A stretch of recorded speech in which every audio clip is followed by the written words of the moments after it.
Halo Tribuners, berikut rangkuman berita terpopuler di Jambi hari ini. Berita pertama, sebanyak 212 knalpot brong dimusnahkan Satlantas Polres Tanjung Jabung Timur berdasarkan hasil penindakan tahun 2021 hingga 2022. Pemusnahan knalpot brong dilakukan di markas Polres Tanjung Jabung Timur. Dari berbagai merek, jenis, dan tipe knalpot dikumpulkan dan dimusnahkan langsung menggunakan alat berat. Dikatakan Kasat Lantas Polres Tanjung Jabung Timur Ibtu Rio Siregar kepada tribunjambi.com, pemusnahan knalpot brong ini merupakan hasil penindakan yang dilakukan dari tahun 2021 hingga Maret 2022. Lanjutnya, di mana dalam penanganan tersebut pihaknya melakukan penindakan dari berbagai kalangan, baik itu masyarakat umum hingga kalangan pelajar. Ia juga menambahkan bahwa penggunaan knalpot brong sendiri tidak sepenuhnya dilarang.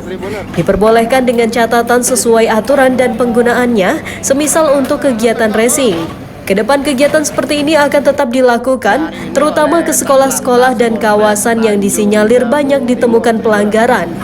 Seperti kawasan yang kerap menjadi tempat tongkrongan anak muda.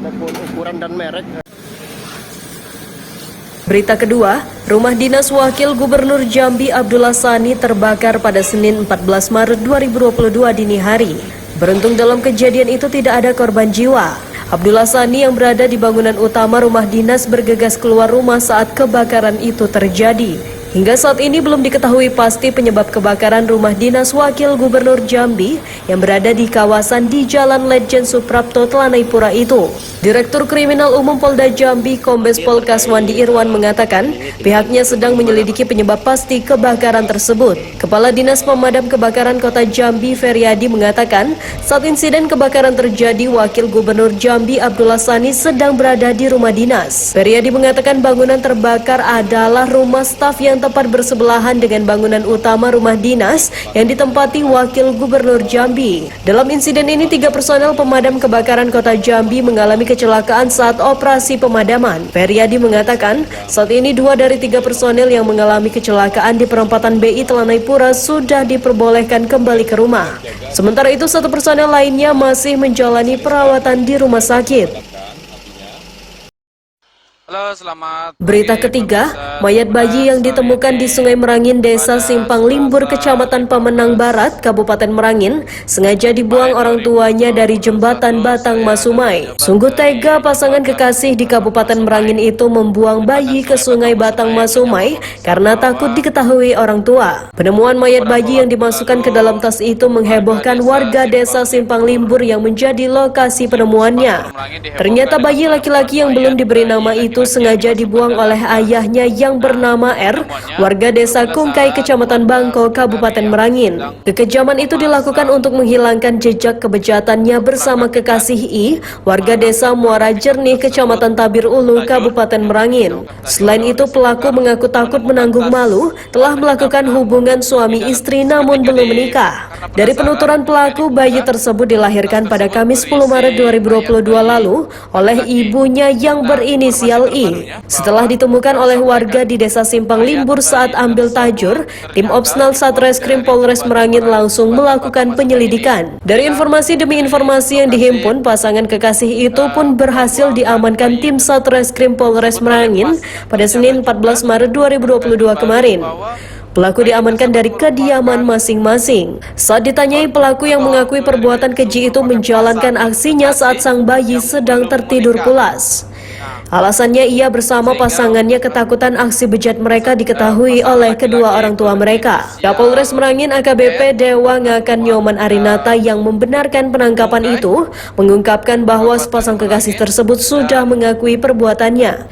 Selain mengamankan pelaku, polisi juga mengamankan barang bukti berupa peralatan bayi dan peralatan melahirkan. Dan anggota juga melakukan penggeledahan rumah bidan tempat pelaku melahirkan.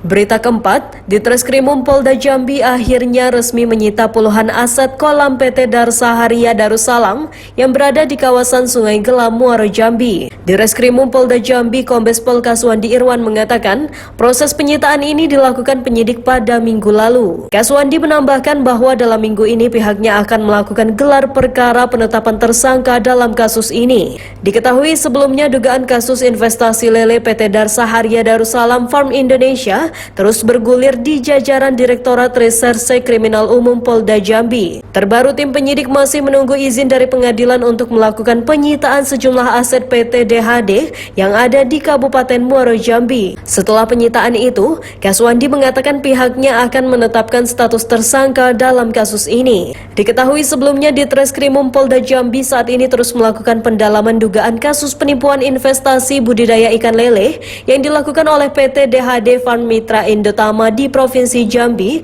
Saat ini penyidik sudah menerima 69 aduan secara resmi ke Mapolda Jambi. Direskrimum Polda Jambi Kombes Pol Kaswandi Irwan mengatakan bahwa terkait kasus investasi lele yang dikelola oleh PT DHD, pihaknya telah memeriksa kepala cabang PT DHD yang ada di Jambi. Kaswandi menambahkan dalam waktu dekat kasus ini akan segera dinaikkan tahapnya dari penyelidikan ke penyidikan. Berita kelima, truk berwarna merah dengan nomor polisi BE8420IW mogok di tengah Jalan Jenderal Sudirman atau di depan kantor Dinas Perumahan dan Kawasan Pemukiman Kabupaten Batanghari. Truk mogok disebabkan patah AS. Saat ini truk tersebut masih dalam perbaikan oleh 2 orang mekanik dari Talang Bukit. Pantauan Tribun Jambi di lokasi arus lalu lintas tampak sedikit terganggu. Mobil yang melintasi ruas jalan protokol ini harus mengantri karena setengah jalan tertutup truk mogok tersebut. Truk tersebut mogok mulai sekitar pukul 1 waktu Indonesia Barat dengan muatan batu bara. Hingga saat ini Kino bersama teman seprofesinya sedang menstabilkan dudukan AS biar setara dengan sebelahnya. AS rombong yang patah kata mekanik disebabkan muatan truk yang terlalu over kapasitas. Untuk memperbaiki ini butuh waktu normal 3 hingga 4 jam. Demikian berita populer hari ini. Simak terus update berita terkini di YouTube dan Facebook Tribun Jambi.